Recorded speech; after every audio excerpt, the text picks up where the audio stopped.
Un gran saludo fraternal. Soy William Portillo. Hoy entramos al último tramo de este primer año de Capilla Reformada. He sido designado para finalizar estos 4 capítulos de la Confesión de Fe de Westminster en su versión americana. Cada uno de estos 4 capítulos buscará responder alguna pregunta importante para nuestras vidas. Y con ellas incluiremos concluiremos esta jornada maravillosa que hemos estado teniendo sobre doctrina de la fe reformada.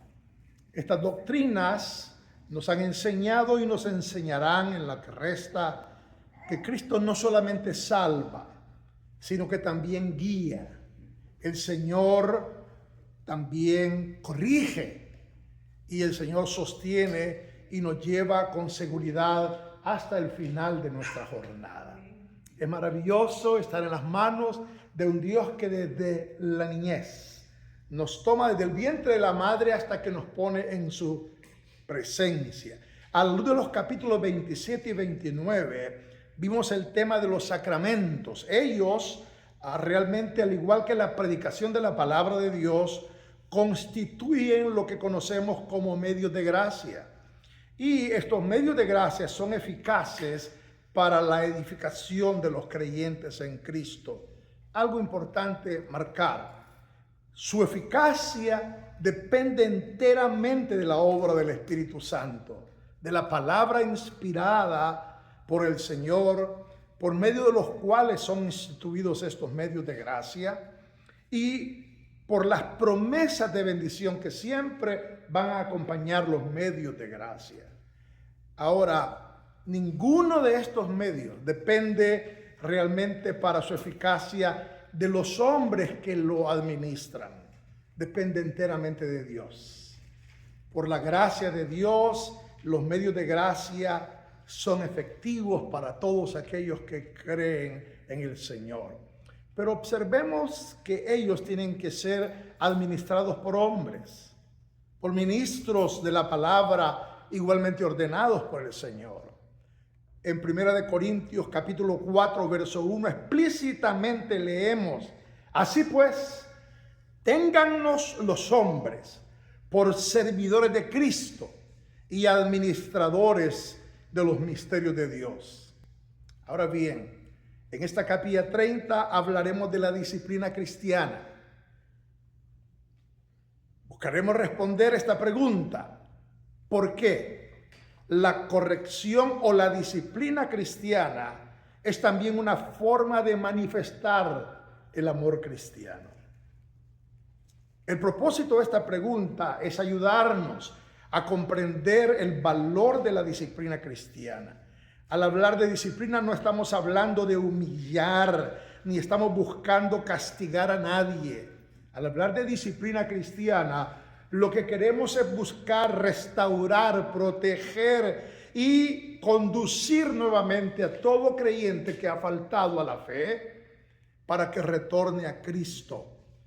Ese es el propósito, esa es la función de la disciplina cristiana.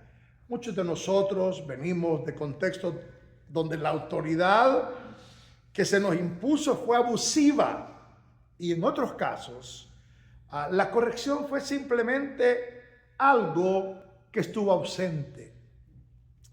Personalmente, este servidor de ustedes sufrió ambos extremos de disciplina.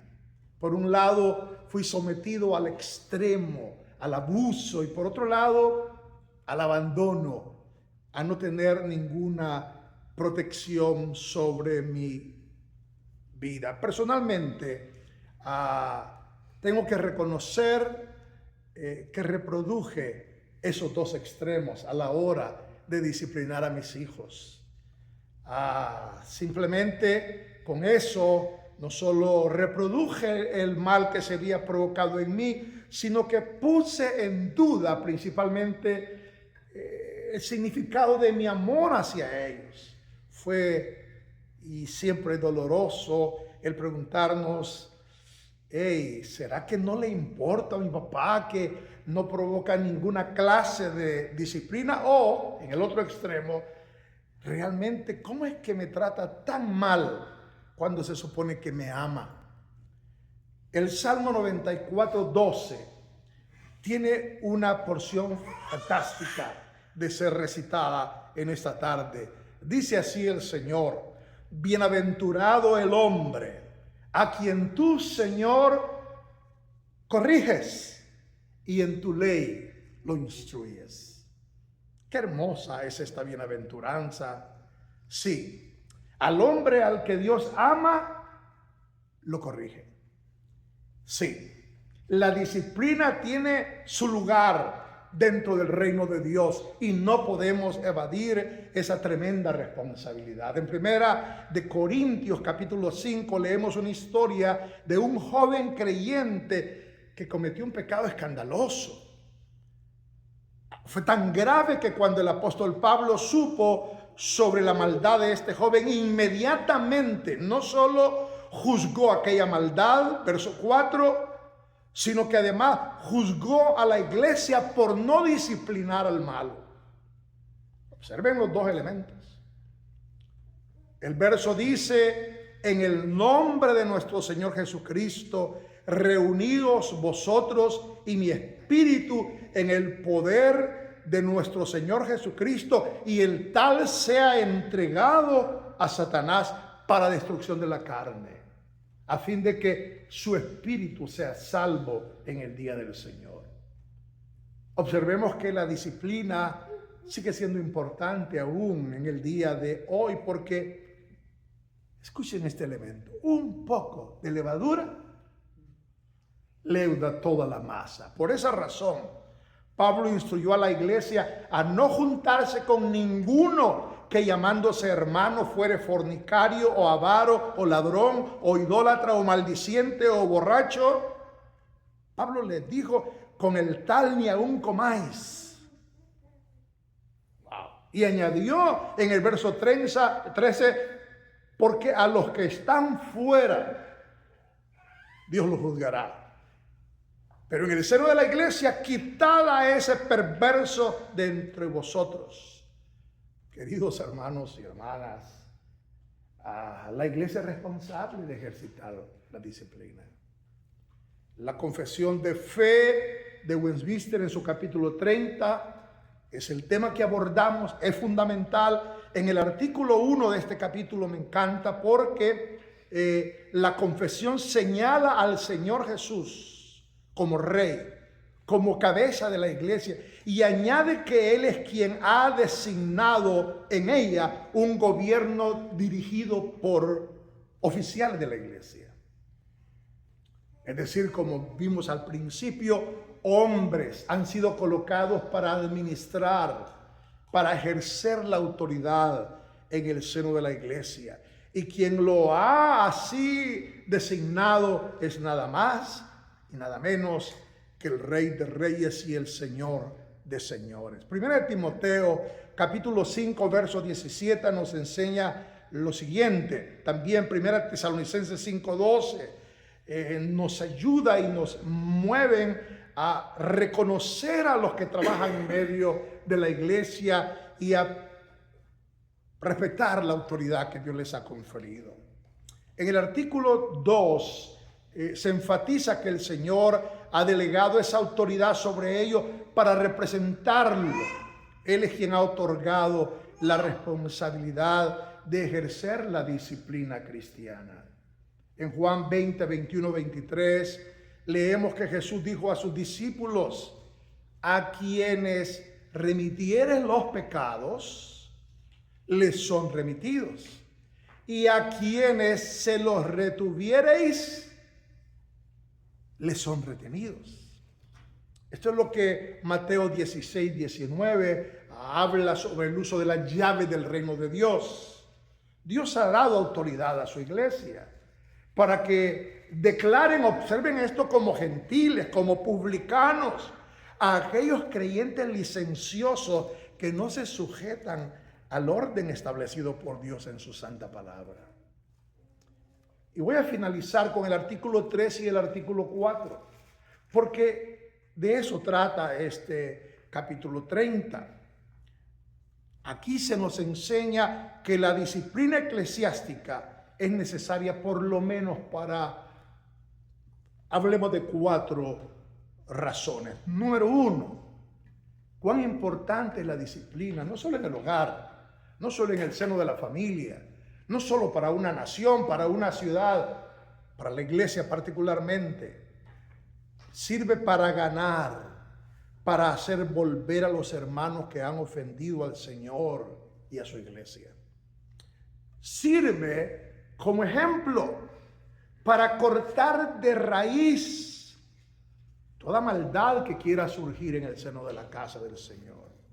En tercer lugar, sirve para vindicar el honor de Cristo, para vindicar el honor del santo evangelio del Señor. Esto es fundamental.